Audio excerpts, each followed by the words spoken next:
Hi everyone, I'm Tad Topkis and I'm happy to be here with Dr. Katie Sawyer and Dr. Alan Dienstag, who are wonderful therapists from the Larchmont Mamaroneck Community Counseling Center. And we just finished our fourth parent talk of the year and wanted to take a moment just to kind of debrief, talk a little bit about what we learned, what we talked about, so that anyone who wasn't able to join us can learn from the wisdom from these two wonderful individuals and also from the wisdom of the parents in the group. So today's topic was burning questions, and we fielded a lot of questions from parents who joined us and also parents who sent questions in. And so I'm just curious, to either of you, what stood out as particularly worthwhile lessons learned or questions people had. So I think the first topic we covered was the topic of siblings, which is always a very popular conversation that we have with parents. The question that was posed in particular was really asking about what do you do about the sibling that is, the one that is trying to be the good sibling. So maybe the brother or sister is, having a tantrum, and the other one is acting very compliant and happy, and how do we take care of that sibling in that moment? Yeah. So there was like a concern there that the child who's not having a tantrum and not behaving is somehow trying to make up for the bad behavior of their sibling, and some worry that this is that's not good for her, right? And I think it was a very interesting kind of conversation. I mean, it evolved along a lot of different paths. We first observed that, being helpful in a family situation, not making things worse, is actually not a bad trait, right, to have, right? And at the same time, there were other things to say about what was going on. You want to pick it up there a little bit? Sure. I think one of the things that was asked is do we want to reinforce that behavior of the good sibling, or do we want to help that sibling understand that they too have a voice, that they don't always have to be perfectly behaved and being the good one. And I think what we landed on is actually we need to do both. It's really important that we recognize our children and acknowledge them when they're doing the right thing, that they're not making the situation worse, that they're not adding to the mayhem. And we want to be balanced and recognize that, we don't want them to feel like they can't have their own feelings also. And so I think what we talked about was, more in the moment or even a little bit later is thanking them for their good behavior, and also acknowledging and recognizing that they have their own feelings too, and exploring with them what's it like for them to be the brother or sister of the child that was having the difficulties. So, right, sometimes, so it can be hard being Alan's sister, mm-hmm. Right? It can be difficult, and I see that sometimes it's hard for you to be that way. And then I think we also, as the conversation went on, people were pointing out that we also need to make room for that well-behaved sibling to know that there's space for them to lose it also. Right? And that we're not requiring of them that they always be the helper and so on. And so it was, I think, a nice, well-rounded conversation in that way. I mean, I think we touched on a lot of important things. The other thing that came up as we were talking about that is fairness. And a lot of parents having questions about, it's not fair, what's fair, what do I do when I do something with one of them and I am called upon to do the exact same thing for the other one, and how do I manage those kinds of conflicts? We had a number of great analogies. The shoe analogy, mm-hmm. Right. Yeah. So one parent talked about how she addresses the issue of fairness in her family, and please correct me if I get this a little bit wrong. Is that, you know, when one of her children complains that this isn't fair, she says, well, think about it. Not everybody needs the same thing. Like, what would it be like if I bought you and your sister the same shoes and the same size? You don't need the same shoes and you don't have the same size. And so, you know, that fairness is not always necessarily the right thing to be asking for. It's not always treating somebody the same, right? It can be fair without treating somebody in the same way. And we also recognize that we want to reinforce and encourage them to be sensitive to issues of fairness and equity, right? And to acknowledge, even in this kind of immature form, in this beginning stage, that's the beginning of a consciousness about justice and social justice, and to acknowledge them, like, you're someone who really cares about fairness. That's not a problem. It doesn't mean I treat everyone exactly the same in this family, and it's an important awareness to have and a sensitivity to have. I think that's holding both of those is really great. I think it was important point that people were making. And then to close out the fairness conversation is, you know, when we invest a lot of our energy as parents into making everything fair and equal, we really set up our children for difficulties later in life. Because as we all know, life is not fair. And a lot of, you know, there's a lot of inequality and unfairness that goes on out there. And so to really, you know, that comes from the goodness of our hearts when we want everything to be fair. And yet we don't set our children up for being able to tolerate unfairness if we work so hard to create such a fair environment. Can I just add, you know, as you mentioned, that analogy that Jennifer shared, you know, I think is just such a great example of how the space that you both create in these groups it's not, you know, that you both are the experts and that we are here to kind of listen and receive this information from you. You know, you obviously are experts and do bring so much knowledge and wisdom and experience, and you foster this circle of shared, you know, wisdom and learning. And I love hearing, you know, your thoughts as well as other parents and their ideas. And, you know, I feel like we all kind of leave with new understandings of approaching different situations. And so I think, you know, that's one of the many strengths and appeals of these groups. So very grateful for that, and, you know, encourage everyone to join, you know, when you can next year. And the Chatsworth parents are particularly excellent in these conversations. I agree. And thank you, Ted, for noticing that and appreciating that. And it's so true, you know, as I was sitting and listening and thinking about what we said, and afterwards, sitting back and thinking about it, the conversation was so much fuller. Because of what other people were saying. We really did, you know, we need everybody's voice actually to kind of answer some of these questions. You know, my answer is not enough, your answer is not enough.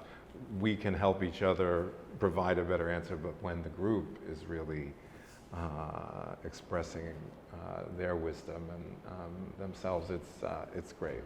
It's really great. Yeah. And to know that we're not alone. You know, that as parents, we all have these struggles. We all worry about one sibling over another, or, you know, our next topic, which I think we can briefly touch upon now, is, you know, social media and how we can protect our children from the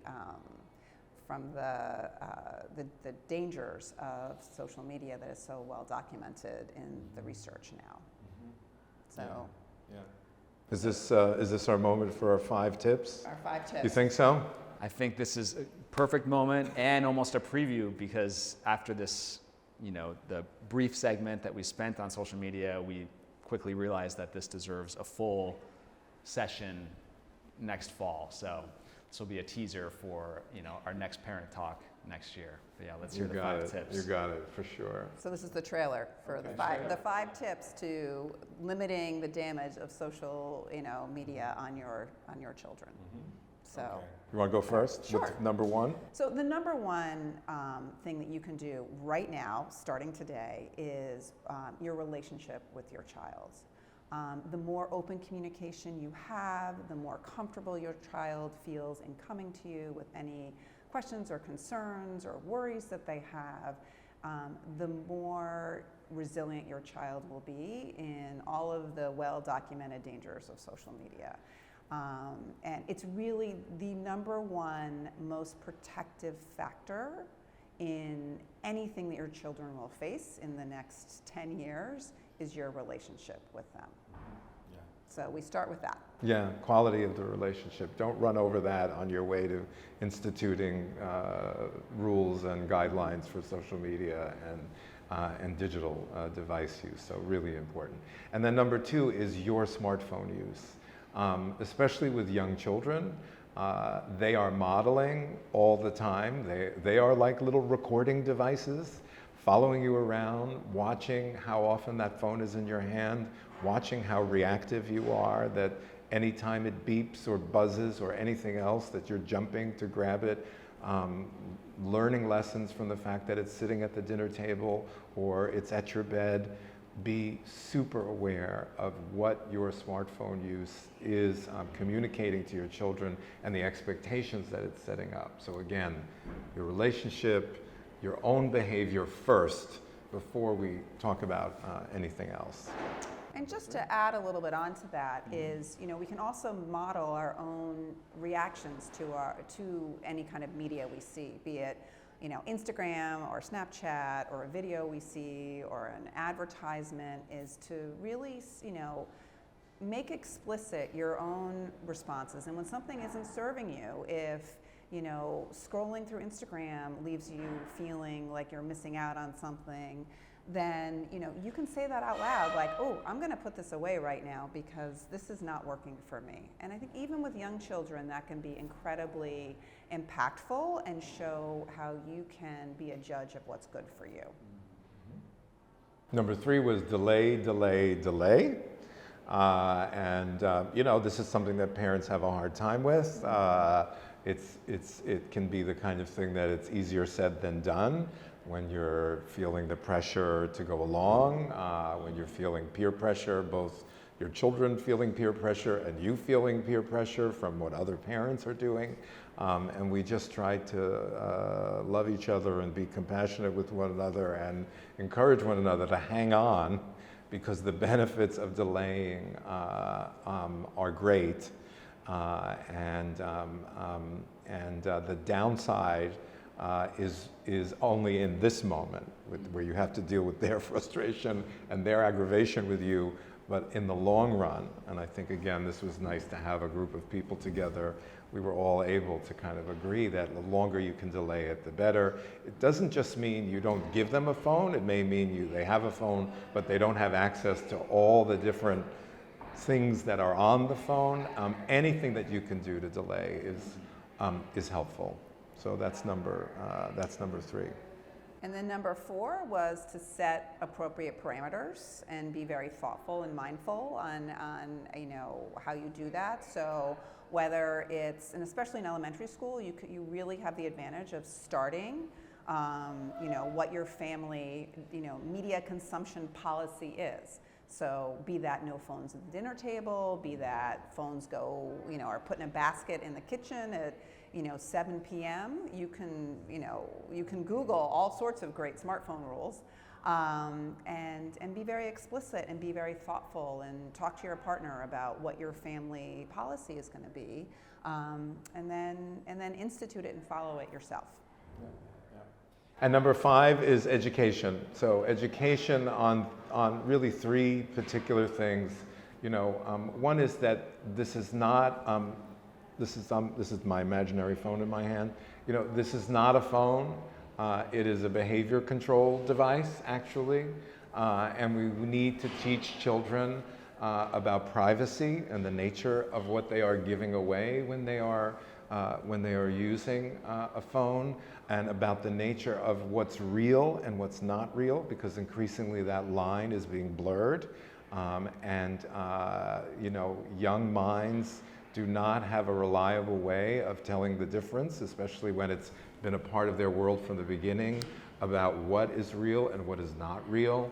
And so we need to educate children about the nature of privacy and what is free and what is not free, and what is real and what is not real, and that these devices come with a trade-off.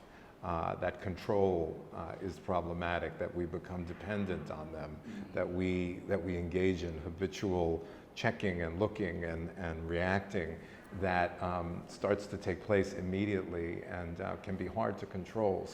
So educating children about what these devices really are is important. It's not a phone. It's not just a phone. In fact, in some ways, it's rarely a phone, right? It's so many other things, yeah. Yeah, it was just a phone, you know, 20 years ago when the first iPhone came out, but it's much, much more than that now.